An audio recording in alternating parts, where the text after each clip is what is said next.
Hikvision has further extended their IT offerings into some webcams, so I've got the 1080p and 4K, and I'm going to be putting them through their paces.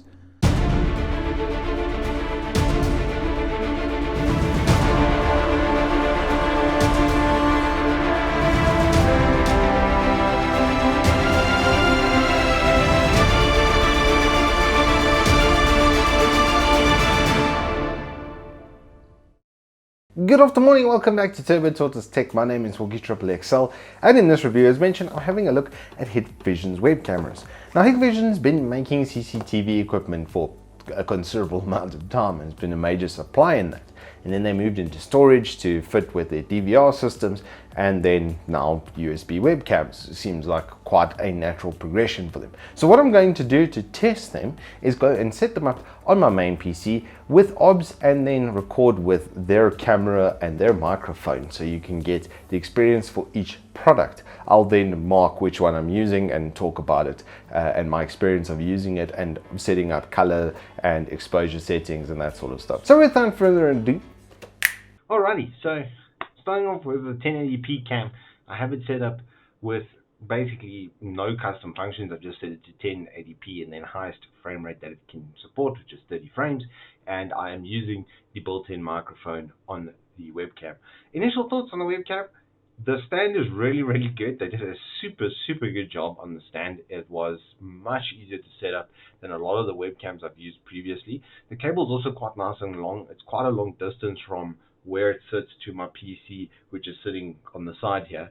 So that's pretty good, I'm not gonna lie. Another thing that's actually pretty good is how it's handling the lighting.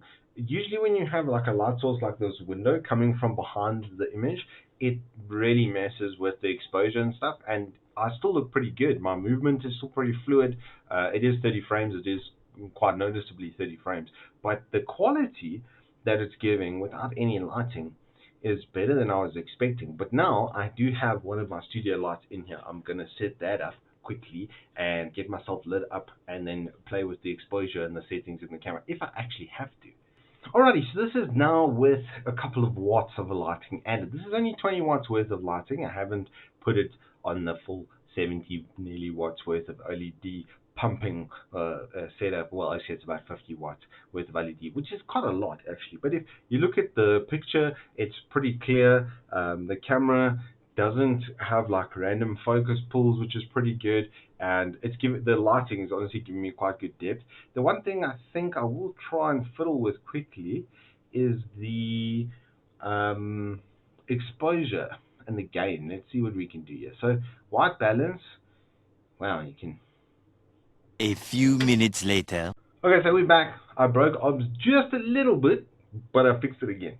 So now we're going to go back to what we were doing, where I was trying to fiddle with the camera setting to see if I could get a better picture than what it's giving me.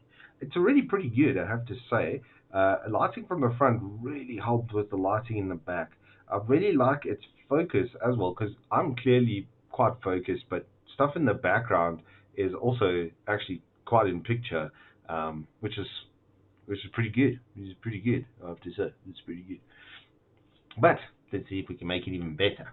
So I don't have any function over exposure or anything like that in OBS, at least.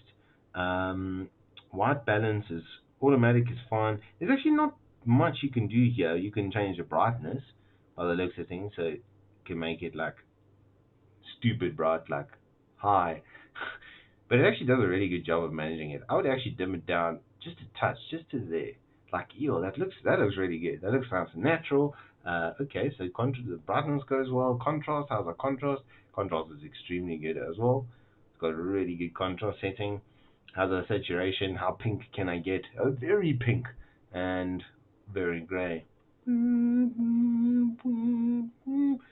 But we want to normalize the picture. There we go. That's more or less what I look like. Hi, I'm the person. This is what I look like. Alrighty, so now we have it set up like I'm doing a stream of a game, and I have to say, one of the most noticeable things is how wide this lens is. It's actually not that far from me. I'd say the distance here is probably, my hand is flat against it, so I would say what that's like half a meter, not even. And look how much around me you can see, which I quite like. I must say I really like the way this looks, lighting wise. It's looking really good. Motion is pretty fluid for 30 frames. Like it's got good exposure control clearly. Um, so that's pretty good. So if you were doing this, is more or less what I would say you would like or should have for like an entry level streaming setup. Another thing with these sort of cameras is Skype and Zoom and Co only run at 720p. So 1080 with that good of a picture, if it's compressed down to 720, it's going to be absolutely perfect for that. $600, and you've got something proper for home conferencing. It's very clear, and I didn't need a lot of light to sort that problem out. You could probably get away without it. Let me actually just switch it off quickly. Uh, it is noticeably dimmer, and my light is coming from behind me like that, but it looks pretty good. I have to say, you can see exactly who I am and what I'm doing, and that I think is the whole point. And the motion, I have to say, the motion is really good. It's really, really fluid for 30 frames per second. That looks absolutely fantastic. So 1080p cam test done with it. Obviously, it's built-in microphones. So now to move on to the 4K option. Alright, so now this is on the 4K web camera. It's not going to look that much different because these cameras have set focal lengths. There's no focus or autofocus actually on them. So even if I do one of those trying to get it to pull to me, you'll notice it doesn't change. If I move back into the light a little bit further away from this camera, now everything looks really, really good, does it not?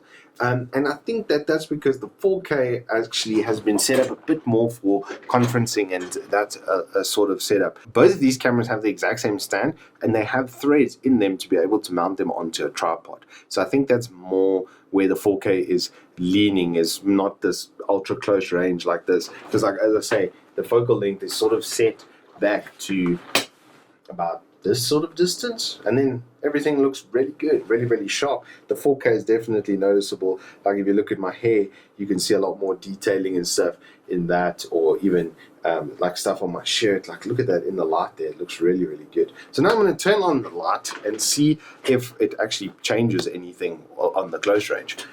Well, sort of, kind of, not really. I am quite a lot further. I stretched my arm out, sorry, into your eye like that.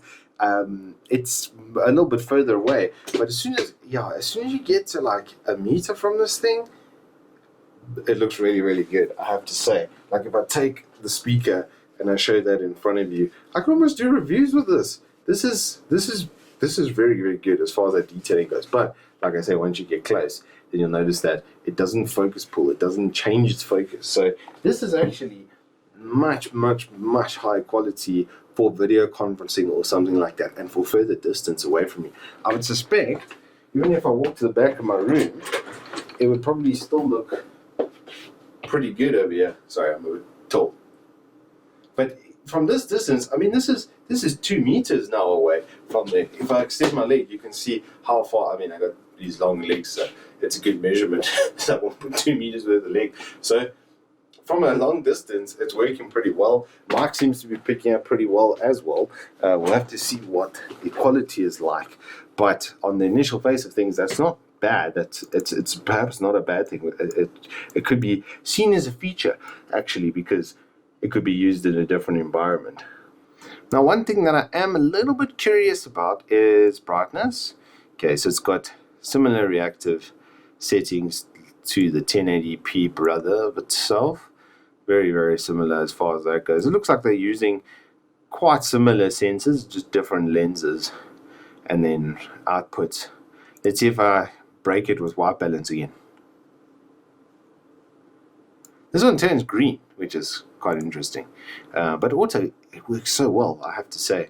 Like, you basically, these are so plug and play. It's fantastic from that. You can fiddle with exposure. So more exposure means smoother movement.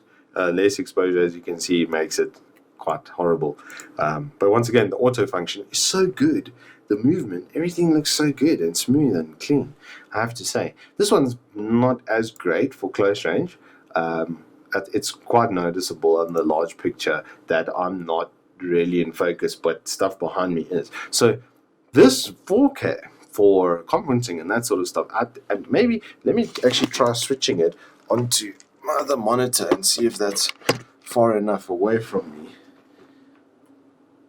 Not really. This one definitely, it looks like a conferencing sort of setup. We'll have to check that audio quickly, but for now, back to the studio.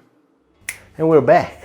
So in conclusion then, the 4K honestly is a really good webcam conferencing sort of tool. The microphone is good enough that the people on the other end of the spectrum will be audible and from quite some distance. So you could set this up at the end of a boardroom table, literally just have it stand on its own little stand like that. Or if you needed to, you can then connect it, as I said, to a tripod. So that's actually really, really useful. Then the USB is removable from the device as well, and you can switch it on and off on the back of the camera on the right hand side over here. Then for sort of home and streaming, we have the 1080p webcam.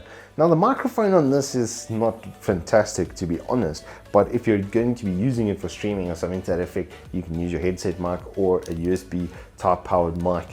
Most of them going for about 800 to 1,000 Rand these days for a USB condenser microphone, so you can get those pretty cheaply. They do have nice little Velcro straps on them as well, so travel and that sort of stuff is made easier. And then this has the exact same fantastic stand. These stands are so good because they give you a variety of options for setup. You can, well, I mean, pretty much do almost anything you could imagine. Put it in the normal kind of Z setup like that, so it sits like that, or you can have it on a U shape, then it can clip, when it clips onto your monitor, then this pushes in the back really easily, really easy to aim and get it centered and stuff because it's put the screws on both sides. So if you're putting it on a monitor, the top isn't going to just randomly swivel. It's fixed in place. So wherever you point your monitor, wherever you line the camera, it'll stay there in place. Absolutely no problems.